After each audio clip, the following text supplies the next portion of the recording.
வணக்கம் ஃப்ரெண்ட்ஸ்.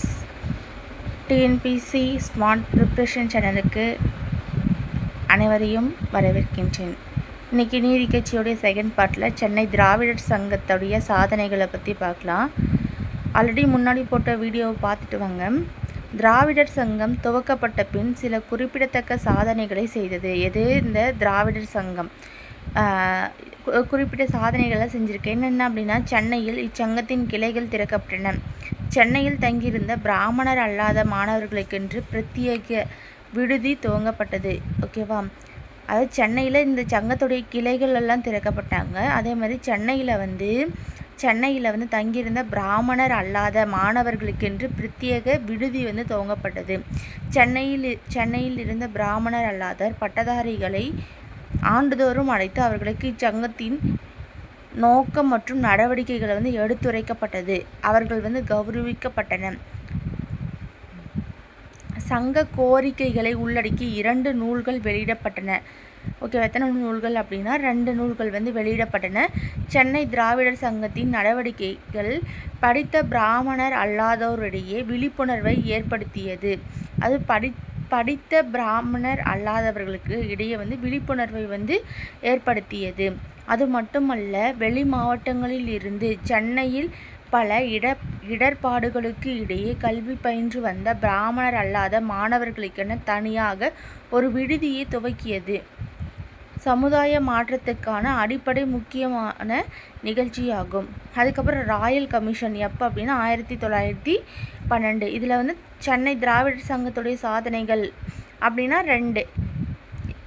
3 என்னென்ன அப்படின்னா, கிளைகள் திறந்தாங்க. அதுக்கப்புறம் வந்து பிராமணர் அல்லாத மாணவர்களுக்கு விடுதி கட்டி கொடுத்தாங்க. பட்டதாரிகளை வந்து அழைச்சி அவர்களுக்கு வந்து என்னது அப்படின்னா அவங்கள கௌரவம் செஞ்சாங்க. அதுக்கப்புறம் வந்து சங்கத்துடைய கோரிக்கைகளை உள்ளடக்கி 2 நூல்கள் வந்து வெளியிட்டாங்க அப்படின்னு சொல்கிறாங்க.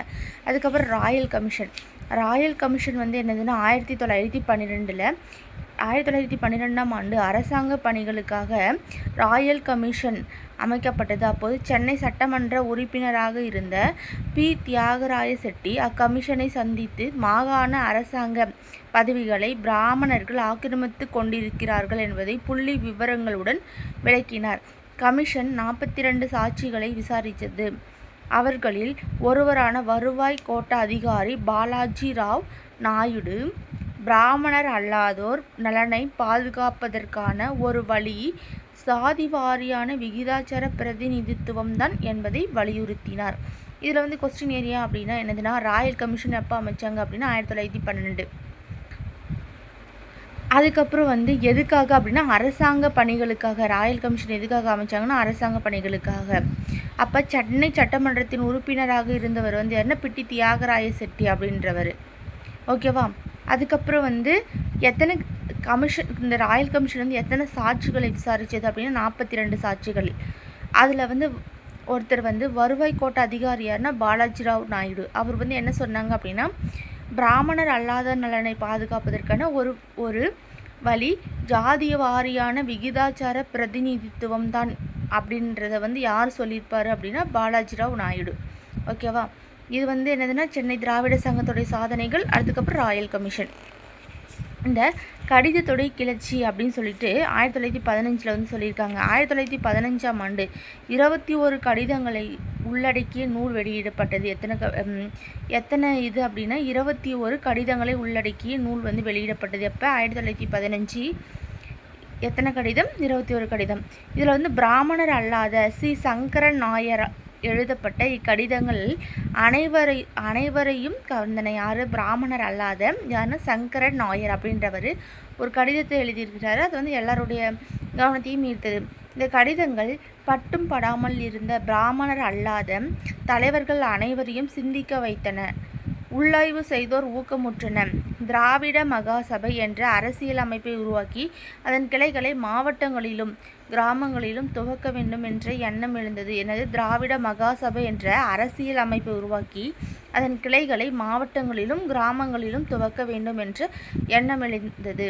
இக்கடிதங்கள் அடங்கிய நூல் வெளியிடப்பட்ட அதே ஆண்டில் 1915 சி. சங்கரன் நாயர் எழுதிய திராவிட பிரபலங்கள் என்ற நூல் வெளியிடப்பட்டது. எந்த ஆண்டு? 1915. யாருன்னா சி. சங்கரன் நாயர். அங்கே தான் சங்கரன் நாயர் தான் வந்து ஒரு கடிதம் எழுதியிருக்காரு. அவர் வந்து அந்த கடிதங்கள் வந்து எல்லாருடைய கவனமும் ஈர்த்தது. அதே மாதிரி இவர் வந்து திராவிட பிரபலங்கள் அப்படின்ற ஒரு நூலவும் எழுதியிருக்கிறாரு. இந்த 2 நூல்களும் நல்ல வரவேற்பை பெற்றன. இவை பிராமணர் அல்லாதோருடைய சிந்தனை கிளர்ச்சி ஏற்படுத்தியது. அப்போது சி. சங்கரன் நாயர் காங்கிரஸ் கட்சி தலைவராக இருந்தார் என்பது குறிப்பிடத்தக்கது. இதனுடைய கொஸ்டின் ஏரியா அப்படின்னு என்னதுன்னா, 1915 எத்தனை கடிதங்கள் அப்படின்னா 21 கடிதங்கள்.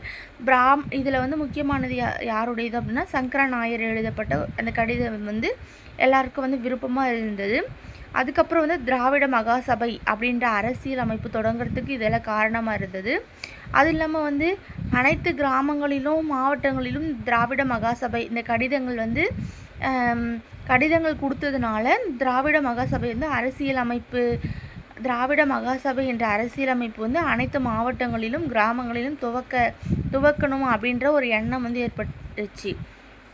அதே மாதிரி 1915 வந்து இது வந்து ரொம்ப ரொம்ப இம்பார்ட்டண்ட். சி. சங்கரன் நாயர் எழுதிய திராவிட பிரபலங்கள் என்ற நூல் வெளியிடப்பட்டது. இந்த 2 நூல்களும் நல்ல வரவேற்பை பெற்றன.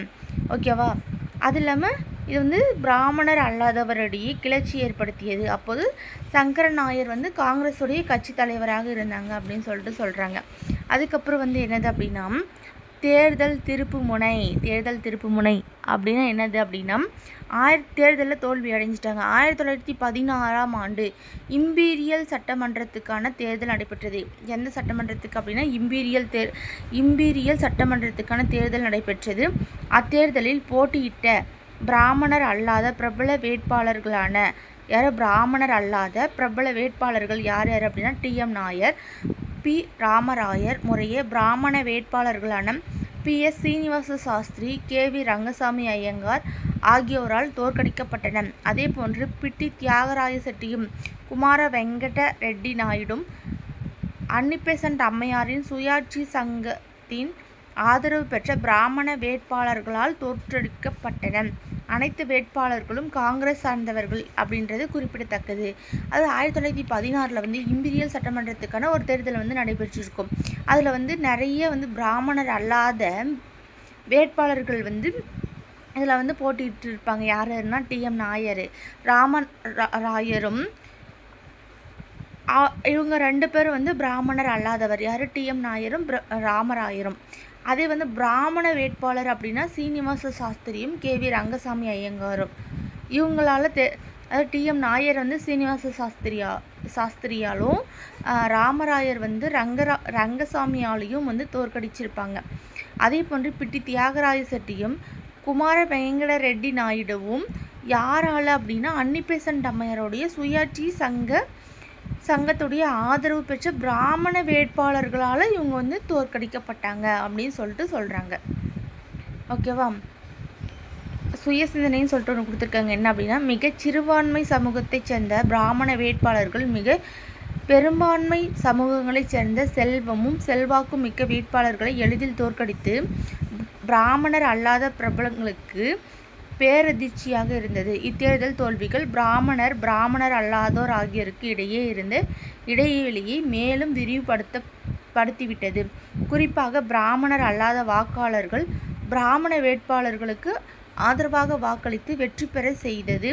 பிராமணர் அல்லாத தலைவர்களுக்கிடையே சுயசந்தனையை தூண்டிவிட்டது. அதன் விளைவே நீதி கட்சியோடைய எழுச்சி அப்படின்னு சொல்கிறாங்க. ஓகேவா? இது வந்து அந்த தேர்தலில் தோல்வினா பிராமணர்கள் வந்து பிராமணர் அல்லாதவர்களாகவும் அவங்களாலையும், அதுக்கப்புறம் பிராமண வேட்பாளர்கள் வந்து இங்கே சுயாட்சி சங்கத்துடைய பிராமண வேட்பாளர்கள் வந்து பிட்டி தியாகராயரையும் குமார வெங்கட ரெட்டி நாயுடையும் தோற்கடிச்சிட்டாங்க அப்படின்னு சொல்கிறாங்க. அடுத்தது நீதி கட்சியுடைய தோற்றம் எப்போ அப்படின்னா 1916 இம்பீரியல் சட்டமன்ற தேர்தலில் தோல்வியை தழுவிய பிட்டி தியாகராய செட்டியும் டி.எம். நாயரும் அவர்களுடைய ஆதரவாளர்களுடன் 1916 நவம்பர் 20ஆம் நாள் சென்னை விக்டோரியா பொது மண்டபத்தில் கூடி வரலாற்று முக்கியத்துவமுடைய 2 முடிவுகளை எடுத்தனர். யார்? பிட்டி தியாகராய செட்டியும் அதே மாதிரி டிஎம் நாயர். இவங்க வந்து பிட்டி தியாகராய செட்டியும் டிஎம் நாயரும் இம்பீரியல் சட்டமன்ற தேர்தலில் வந்து தோல்வியை வந்து தழுவியிருப்பாங்க.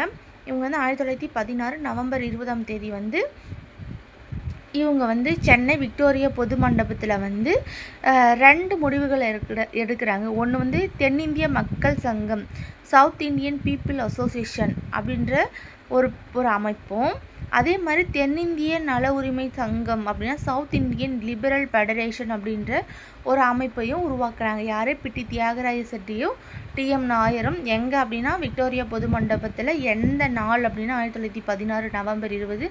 என்ன 2 முடிவு அப்படின்னா சவுத் இந்தியன் பீப்புள் அசோசியேஷனும் சவுத் இந்தியன் லிபரல் ஃபெடரேஷன் அப்படின்ற 2 அமைப்பையும் ஏற்படுத்தியிருப்பாங்க.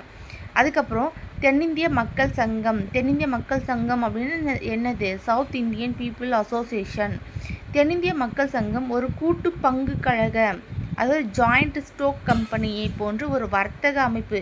இது தென்னிந்திய மக்கள் சங்கம்ன்றது வந்து ஒரு வர்த்தக அமைப்பு. இதன் நோக்கம் ஆங்கிலம், தமிழ், தெலுங்கு ஆகிய மொழிகளில் செய்தித்தாள்களை துவக்கி அவற்றின் மூலம் பிராமணர் அல்லாதோரின் குறைகளை வெளியிடுவதாகும். அதாவது இந்த ஒரு சங்கம் பிரச்சார சாதனமாக இயங்கும். அதாவது தென்னிந்திய மக்கள் சங்கத்துடைய செயலாளராக வந்து யார் இருப்பார் அப்படின்னா தியாகராய செட்டி. தியாகராய செட்டி வந்து செயலாளராக வந்து இருப்பாங்க. இது வந்து இது கொஸ்டின் ஏரியானா தென்னிந்திய மக்கள் சங்கத்துடைய செயலாளர் வந்து யாருன்னா தியாகராய செட்டி. இதனுடைய முக்கிய நோக்கம் வந்து என்னதுன்னா ஆங்கிலம், தமிழ், தெலுங்கு மொத்தம் 3 மொழிகளுடைய செய்தித்தாள்களை துவக்கி இதன் மூலமாக பிராமணர் அல்லாதவர்களுடைய குறைகளை வந்து வெளியிடுவது தான் இதனுடைய முக்கியமான நோக்கம். இது வந்து ஒரு பிரச்சார சாதனமாக மட்டும்தான் இருந்துச்சு அப்படின்னு சொல்கிறாங்க. இதனுடைய செயலாளராக வந்து இருந்தவர் யாருன்னா பிட்டி தியாகராய செட்டி. அதுக்கப்புறம் தென்னிந்திய நல உரிமை சங்கம் அப்படின்றது 2வது இதை தான் என்னன்னு சொல்கிறாங்க, நீதி கட்சின்னு சொல்கிறாங்க. 2வது நிறுவனமான தென்னிந்திய நல உரிமை சங்கம் அரசியல் கட்சியாகும். இதன் நோக்கம் பிராமணர் அல்லாதோர் உரிமைக்காகவும் நலனுக்காகவும் குரல் கொடுப்பது, அரசாங்க அதிகாரிகளுடன் தொடர்பு கொண்டு இவை பற்றி எடுத்துரைப்பது, பிராமணர் அல்லாதவர்களுக்கான திட்டங்களை தீட்டி செயல்படுத்துவது. ஓகேவா? ஒன்று வந்து என்னது அப்படின்னா பிராமணர் அல்லாதவர்களுடைய உரிமைக்காகவும் நலனுக்காகவும் குரல் கொடுக்கறது.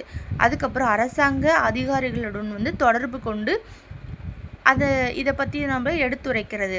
அதுக்கப்புறம் பிராமணர் அல்லாதவர்களுக்கான திட்டங்களை தீட்டி செயல்படுத்துவது.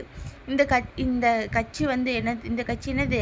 தென்னிந்திய நல உரிமை சங்கம் வந்து நீதி அப்படின்னு ஜஸ்டிஸ், திராவிடன், ஆந்திர பிரகாஷிகா அப்படின்ற நாளேடுகளை வந்து நீதி அப்படின்னா ஆங்கிலம், திராவிடன் அப்படின்னா தமிழ், ஆந்திர பிரகாஷிகா அப்படின்னா தெலுங்கு அப்படின்னு 3 செய்தித்தாளை வந்து வெளியிடுறதுக்கு முடிவு செஞ்சாங்க. அதன்படியே கட்சியும் பத்திரிகையும் துவக்கப்பட்டன. ஆங்கில நாளேடான நீதி செல்வாக்கு பெற்றமையால் தென்னிந்திய நல உரிமை சங்கம் நீதி கட்சி என்ற பெயர் மாற்றமும் பெற்றது. தனியே செயல்பட்டு வந்த சென்னை திராவிடர் சங்கமும் தென்னிந்திய மக்கள் சங்கமும் நீதி கட்சியுடன் இணைந்தன. இது தென்னிந்திய மக்கள் சங்கமும் நீதி கட்சி கூடயே இணைஞ்சிருச்சு அப்படின்னு சொல்கிறாங்க. அதுக்கப்புறம் சென்னை மாநகராட்சியில் 2 துருவங்களாக செயல்பட்டு வந்த பிட்டி தியாகராய செட்டிக்கும் நாயருக்கும் இடையே இருந்து கருத்து வேறுபாடுகளை போக்கி இருவரையும் ஒன்று சேர்த்து நீதி கட்சிக்கு கொண்டு வந்த பெருமை சி. நடேச முதலியாரையே சாரும். யாரையும்? பிட்டி தியாகராய செட்டியாரும் டிஎம் நாயரும் 2 பேரையும். இவங்க 2 பேரும் இணைச்ச பெருமை வந்து யாருக்கு வந்து சேரும் அப்படின்னா சி. நடேச முதலியாரையே சேரும். இவர்தான் பின்னர் பிரதிநிதித்துவம் இன்றில் வரியில்லை என்ற கோஷத்தை சென்னை சட்டமன்றத்தில் எழுப்பினார். இவர்களுடன் மு. ஏ. ரெட்டி, பனங்கல் அரசர், பொப்பிலி அரசர் போன்றோரும் காங்கிரஸை விட்டு வெளியேறி நீதி கட்சியில் சேர்ந்தார். இதனால் நீதி கட்சி மக்களிடையே அங்கீகாரமும் மதிப்பும் அதிகரித்தது. ஓகேவா? இது பிட்டி தியாகராயரையும் டிஎம் நாயரும் இணைத்தவர் வந்து யாருன்னா நடேச முதலியார்.